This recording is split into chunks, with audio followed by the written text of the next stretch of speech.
Hey guys, I'm playing a new tournament in Aktobe, Kazakhstan. It's a very big one, prestigious one, with a prize fund of 100,000 US dollars. And today there was round one where I played a crazy game. I played at 95% accuracy, but both me and my opponent, who is actually a young lady from Russia, we both made a brilliant move each, and there was a crazy mess on the boards. It was a game in the spirit of Mikhail Tal. So let me show you this game. So as you may see, I'm a little bit higher rated than my opponent, and I start with one e4, and she opts for the Sicilian defense, and this is the Magnus Sicilian d4. The idea of this opening is to take with the queen. Usually it's not advisable to bring the queen out early because it may get hit, which it does, but you drop back to d2 and then you fine shadow your bishop, long castle, and your opponent usually castles short, and you get a crazy skirmish with opposite side castling. So you will see it's crazy skirmish it is. So g6, b3. Now traditionally people used to play bishop g7, also fine shadowing the bishop, but more recently, like in recent years, bishop h6 became more popular, and if black knows what they should be doing, usually black plays bishop h6. This is the most principled approach because the queen is hit, and if the queen moves, then the bishop will take, and white will not anymore be able to castle alone. So this is not good. That's why white has to play f4. This is all theory. Now there are two moves here, e5 or knight f6 and then e5. This is one plan, and then f5 is another plan. My opponent goes for knight f6. I vaguely remembered what I am supposed to do, so of course I fine shadow the bishop, continuing with my plan. She goes e5, putting pressure on this pawn. This is like the point behind what black is doing. If I castle alone, then I'll, like for example, if white castles alone here, white loses because the queen is pinned to the king. So there are some problems with this point, with this pawn. You have to go g3 to strengthen it, but then in future, sometimes black goes knight h5 to put extra pressure. In some variations, white sacrifices this pawn. In other variations, white sacrifices that pawn. Currently, it is defended. So around here is where my theoretical knowledge ended. I remember that this is a playable position and vaguely remembered the ideas, but I did not remember the theory. My opponent was still in her prep, so she prepped for me. She knew I was playing the Magnus Sicilian. She made her moves instantly. Castles, instantly. I go long castles after a think, which is the best move in the position. Currently I'm eyeing this d6 pawn, even though I'm not like threatening to take it, because then my f4 pawn would be hanging. And she goes rook 8 also instantly. This was her prep, definitely. And now my e4 pawn is under fire, and she's threatening to take on f4, for example. Like if I do nothing, black takes on f4, and then black takes on e4, because I have just one defender and black has two attackers. Actually, there is a move king b1. I later checked my files, and there is a move king b1 sacrificing this e4 pawn, and there are some crazy complications. Actually, it's not good to take it for black. But I, having thought for like 10 minutes, I decided to, of course, bishop g2 is more logical here, and it's also a good move. So there are various ways to proceed for black. She takes, I take back, and she goes bishop g4, developing the bishop with a tempo. And around here is where she started thinking, so probably bishop g4 was still in her prep, but then she, after rook f1, she started thinking. And it's a normal position. White is a tiny bit better. What can black do? Black can attack on the queen side, push the pawns, open up the king, because it's opposite side castling, and I need to somehow activate my pieces and start attacking on the king side, probably using this long diagonal. That's the plans. And my opponent went a5, very normal in the spirit of the position, trying to push the pawns to a4. Very often black pushes pawn to a4 in such positions. And for example, let's do nothing. Let's like make some I don't know, nonsensical move, like maybe not nonsensical, knight h3, for example. Then a4 comes. And if I take with a knight, then very often black sacrifices the rook for the knight, because white's position will be in shambles. The white's king will be completely open. So this is not good. So very often in such positions, it is good to meet a5 with a4. But here I decided to go for some aggression, and I went knight d5, which is actually an inaccuracy, probably the only serious one that I committed in the game.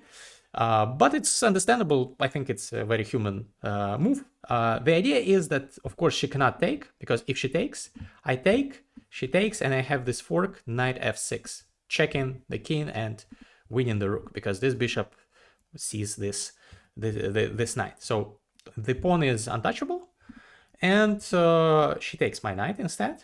I take with the pawn, and here there was a strong move for her that would have given her a little bit better position. Knight e5, because I cannot take on pain of losing the queen. Of course, I saw that move, but I was not like afraid. I thought that I'll just drop back with the king, and then later on this knight may someday be hanging, but there's nothing for black to be worried. Black is pressing here. But instead of knight e5, she made another logical move, knight b4, jumping in with the knight, attacking this pawn, and putting pressure on this c2 square. And here, around here, is where I started to be a little bit worried about my position, because I realized that my knight on c3 is gone, the defender of the king. I only have one defender of the king, which is the bishop, and the queen also, but the queen is not the best defender. My knight is stuck here for the time being. I'm lagging in development, and her plan is very, very simply to go for my c2 pawn, and I don't have enough firepower to defend it. And I realized that unless I do something quick, initiate some counterplay, some chaos on the board, I'm in trouble. So first of all, I find the queen d4 move, which is like the only move to keep the balance in the position. I'm threatening mate in one, because I have this battery, queen and bishop. The drawback of the move bishop h6 is the fact that now white enjoys domination on this long diagonal. On the other hand, this bishop puts pressure over there, so is also a powerful piece. Now she has to go f6 to block the diagonal, and unfortunately I cannot take this pawn, even though theoretically I could. But then she just demolishes me. She can take with a check, but even stronger is to go rook a c8, and I'm losing everything there. I don't have enough defenders. If I go c4, for example, b5, and my king, even without queens, will get mated, or I'll lose material. So of course I do not take on f6. My plan was not to do that. My plan was to provoke her to sacrifice a knight, because if I do nothing, if I wait, I'm losing. Like my position is losing if I do nothing. For example, if I go here, you see the evil bar, -4 already, because bishop f5, and who's defending the c2 pawn? Nobody can defend it. If I go rook c1, for example, she'll just take, and my rook is pinned, so she can add another attacker. She can even go rook e1 check, which will be fatal, but also she can go like queen c7, putting more pressure on this pinned rook, and the rook will be lost. So this is horrible. I cannot, like, after f6, I cannot waste even a move going king b1. I have to do something fast, and this knight is too threatening, and I cannot tolerate the knight on b4, so I have to provoke her to sacrifice the knight on c2. I anticipated the fact that she will sacrifice, because it looks very enticing, and actually it's the best move, sacrificing. It's a brilliant move according to chess.com's engine. So here she actually makes a brilliant move, and let me turn on in the settings. I think I can turn on in the settings for move classification to be shown on the board. Yes, so knight c2 is a brilliant move, but she has just a draw with best play. But I also have to be precise. So I take. She gives me a check. Very logical, because otherwise, if she checks me with a rook, for example, I run to b1, and then I run to a2, and I hide in the corner, and I'm up a piece. So she has to do something fast. So of course she prevents me from running to the corner. Now only move is king d1, and I find it. Now she goes queen c7. She's threatening mate in one. Actually very dangerous.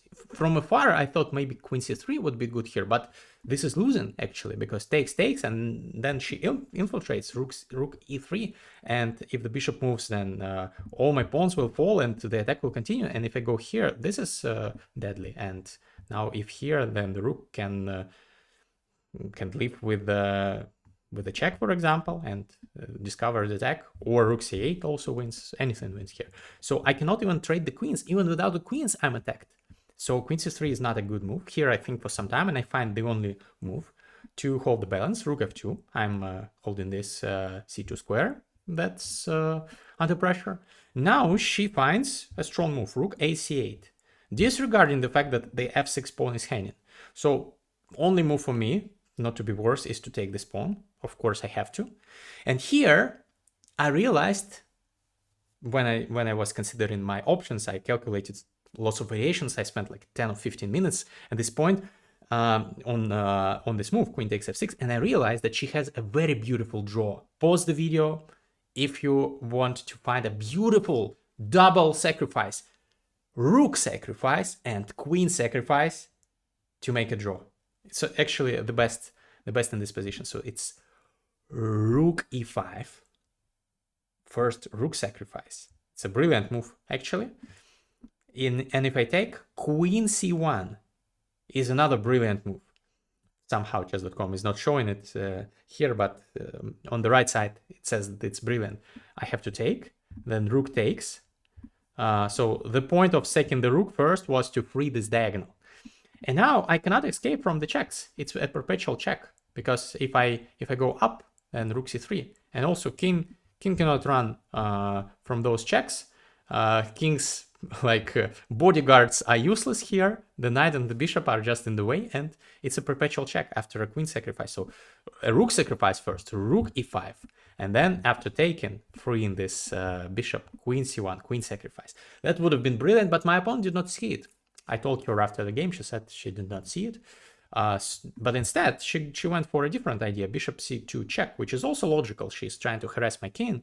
I go king d2, only move, and I'm suddenly winning. Apparently, she had to sacrifice. I did not realize that I'm winning at the time. I thought that I don't know what's going on. Like this craziness, this is madness, this is Sparta.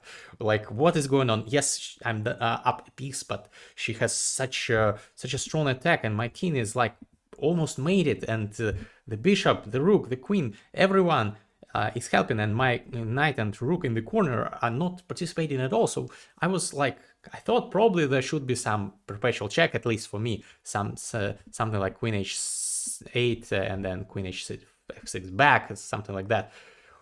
I thought probably bishop g7 is what she could do, but then I trade the queens and go into an endgame, and even in an endgame, like the attack continues, and maybe she'll take the b3 pawn and continue harassing my king, but turns out it's all right. But here she decides to go rook e5. Again, the move that I said, that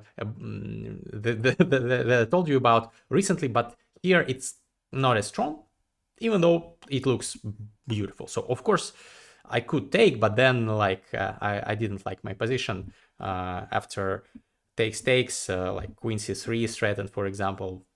The engine finds a way to defend this. Actually, there is only move knight e2 to retain the winning advantage. Probably I would have found it, but I did not like taking. This rook will not go anywhere. And if it does, then queen h8, the battery will reactivate. So the rook is held here like by a glue, by a miracle. I cannot take it with a pawn, of course, because this is the pin. So I have to do something else, and I decide, okay, I'll go knight e2, which is also a good move, one of the best ones in the position.